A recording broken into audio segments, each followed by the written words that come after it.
please forgive me. This is actually my first time formally speaking to an audience like this and about my personal life story. So, what do you think makes you different than those in the same situation or position as you? What made you stronger and say, no, I'm not going to live like this. I'm going to be better, and I'm going to make something out of myself? This is probably the most common question I receive from judges during my pageant interviews, or even job interviews. When they learn about my platform or my background, they quickly become interested, intrigued as to why I survived and why I was standing there in front of them.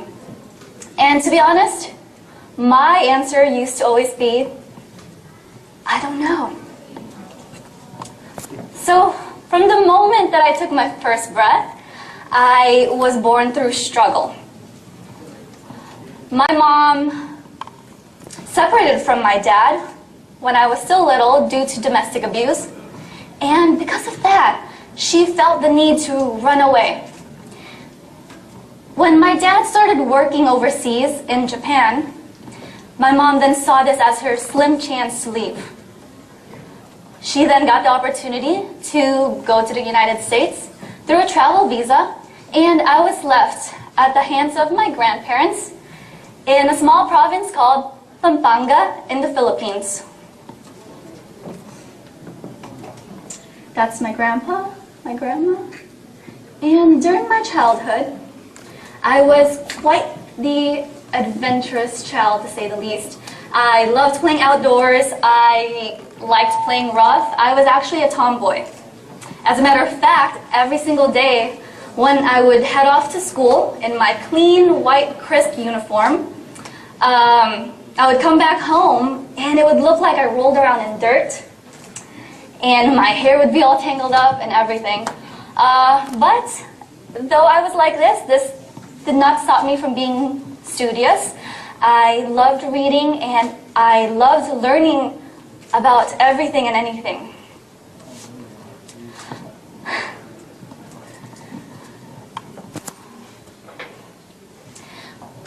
When I was about 8 years old, my grandma suddenly passed away, and my whole world shattered. She was the main mother figure in my life, and she just meant everything to me. I was extremely close to her. So because of her death, my aunt, she's standing right there, white jacket, blue,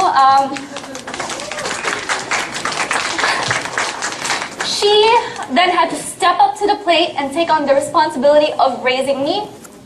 And through this horrible tragedy, we grew together, and we learned how to be strong for one another. Soon after this loss, my mom petitioned me to go to the US. This was my last day in the Philippines with my mom, my grandma, my aunt, and my uncle, and my grandma. And at 10 years old, I immigrated to the United States of America, and I started my new life in Las Vegas, Nevada, with a new family and a mom that I barely remember. Now, this, I assume, is a typical experience for most children immigrants. I felt immensely overwhelmed and homesick at first. In fact, I cried a lot in the beginning, but then I quickly assimilated into the American way of life. I had no problems with school, making friends, blending in. In fact, I even accomplished a couple of academic milestones here and there, like this one. Yes, I'm very good at spelling. And the only real problem was at home. So the mom that I've been waiting, dying to meet my whole life, seemed a bit distant and cold. It didn't seem right, and something was definitely wrong. Eventually, I found out about my mom's gambling addiction and how it was spiraling out of control. Some of you can relate to this, like our speaker earlier. So basically, it's just like any other substance addiction, right? It was taking over her life, our lives. It affected our relationship, her relationship with my stepdad, her ability to work, her ability to be a mom, her mental and emotional health. It was just downright ugly.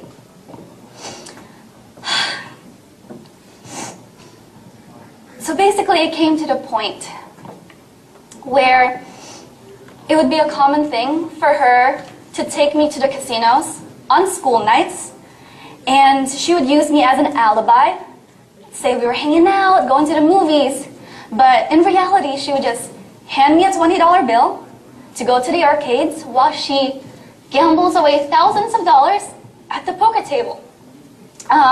When my $20 bill would run out, would try to call her and there'd be no answer. So I was left with no choice but to head on over to the bathroom, take a nap at one of the stalls, and wait for her. Until she'd come for me, we leave, go home, and this just became the norm. So this was my life with her. It actually came to the point where my new family broke up, and my brother lived with my stepdad, and I lived with my mom. While in high school, I was extremely focused and dedicated on my academics and extracurriculars. I continuously strived to get straight A's, to get various awards, leadership positions, internships, scholarships, everything, right? And I even decided to take on a part-time job at McDonald's and Best Buy. Yes, chicken nuggets are made out of real chicken. So I figured since I was allowed to work now, I could help out my mom with the bills, right? And maybe she'd be more responsible if she saw that I was being responsible. And maybe our evictions would lessen. But no, it barely helped, actually. I would hand her the money, and it would just disappear right into the casinos. And I was working tirelessly day and night, school and work. Our fights happened more often, and our relationship grew more distant. One fight actually got so bad that I felt scared enough to call 911. And to my shocking dismay, after hearing both of our stories, the cops then handcuffed me instead of my mom and put me in the back of a cop car. I was really confused at this point, as you can tell. I was 16. And apparently in the state of Nevada, parents are allowed to discipline their children as long as they don't leave any lasting marks, and minors were not allowed to touch their parents, even in the case of self-defense. So, long story short, the state of Nevada pretty much sides with the parents no matter what the situation is. So, off I go to juvie, and I experienced the longest 23 hours of my life. This is the paper. Surprised that I still have it. Just keep it for, memories, right? And I guess inside that cold, blank jail cell, that's when I finally decided to be a survivor instead of a victim. Having experienced injustice and just feeling so helpless made me realize that no one else could help me better than I could help myself. I realized that there was no use to trying to change things that were not in my control, and that I should just focus on things that I could control. Me. Sorry.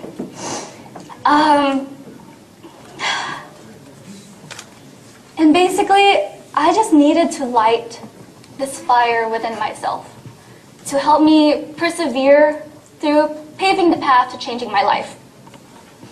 And so that's when I decided to emancipate myself, move out of state, attend UC Berkeley, and do the things that I love most, like pageantry and modeling. So, okay. I guess the main point that I want to come across to all of you today is that we are all victims of various tragedies in life. It may be small or drastic. Regardless, we all experience being victimized in some aspects sometime in our lives, right? It can be bullying, domestic abuse, substance addiction, poverty, injustice, etc. We're all battling our own demons, and I know that personally. So that is why I wanted to let you know that this is a process, and that you don't have to stay a victim. So there's actually this process called From Victim to Survivor to Thriver that I wanted to share with you all, and I hope it can help you withstand whatever you're going through. So, the victim stage. So this is pretty much when an individual, you, feels as though you are still experiencing the trauma, and it doesn't matter how long ago the actual incident occurred. And the sense of being in this moment penetrates you, your thoughts, your feelings, your behavior. And so you just end up feeling depressed, vulnerable, helpless, everything. The survivor stage. This is when you begin and start to feel confident, to feel strong, and that you know there are resources and choices out there for you. The key realization to this stage is that you know that you have gone through the trauma and that you're indeed outside of it. And once you figure this out, you can then you can start to take control of your own life. You recognize your own potential for change and for growth, and thus you feel less suffering and less pain. The thriver stage, last but not least, this is when you commit yourself to moving forward and to just taking care of yourself, investing in your career, in a love life, friendship.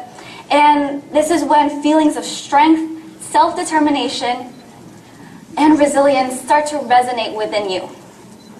And now you're happy because no matter what you've gone through, you've grown. And you're now looking towards the future and what's out there for you. So this is a chart. I know our screen is a bit small, which you can't probably read because I can't read that far. But this shows the various experiences that each individual can go through. Very different experiences. And it can show you that it's a process and that no matter where you are, if you just acknowledge it, recognize it, you can move on and make the situation better. So if you look up From Victim to Survivor to Thriver, it's actually online, you'll see it. It just helps you with anything that you're going through. Okay, so now, as I am standing here in front of all of you today, I can most definitely proudly say that I was a victim, I survived, and now I'm presently thriving. I recently graduated from the #1 public university in the world without $80,000 in loans and a degree that I absolutely love. To this date, I have won 3 crowns in all the pageants that I've ventured in. Not easy, lots of talented, beautiful, intelligent girls. So yeah, in the course of 4 years, this is what I've accomplished. And to this date, I'm your Miss Asian Globals. And currently, I am now working on my own startup company called Queenly, which is an app-based platform dedicated towards the pageant industry and formal wear fashion. I have a table over there if you want to check it out. So I have been through hell and back, did what I had to do, moved mountains to be where I am now. And I'm just so happy and so incredibly humbled to be working on something that I'm truly passionate about. But in life, we may encounter many defeats. But remember, we must not be defeated. Our failures, our scars, our weaknesses are all but stepping stones to one day achieving who you want to be as a person and what you want in your life. Be not a product of your circumstances, but instead be a product of your decisions. You know, always look for the opportunity in every adversity. And if there's one thing that I want all of you to take away from today, because I know I talked a lot, is that remember that your current situation is not your final destination. So remember that whatever pain you are going through today will be the strength you will have tomorrow to push you through, just like how I did. And lastly, please be patient. Be patient enough to accept the things that you cannot control, but be brave enough to change the things that you can, and be strong enough to find that light inside of you to help you go from a victim to a survivor and to a thriver. Thank you so much, everybody.